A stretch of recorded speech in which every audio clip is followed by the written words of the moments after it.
Bosses inside the English Football Association's London headquarters at Wembley Stadium have been smarting ever since FIFA rejected England's bid to host the 2018 World Cup in favour of Russia. But it's not just the bigwigs in England who are upset with world football's governing body. They're in a state of denial about the massive problems afflicting the organisation, the corruption, the alleged corruption, the influence peddling, and it's time for change, high time for change at FIFA.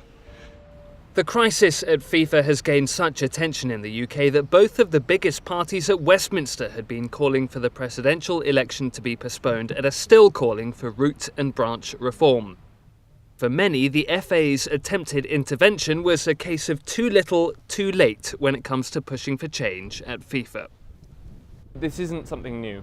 There's the irregularity surrounding Blatter's election in '98, the collapse in 2002 of ISL, 2006 Jack Warner, tickets for cash allegations, and those are just some of the more well-publicised ones. This has been going on for decades. It isn't new, and the FA could have done something a long time before now.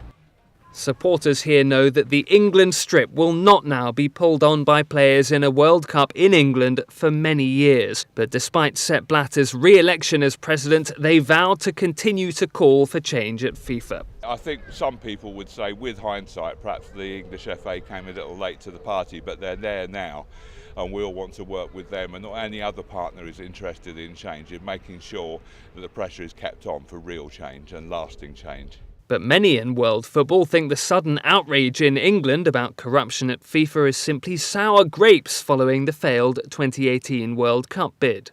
The English FA insists it will continue to work towards change at the top of FIFA.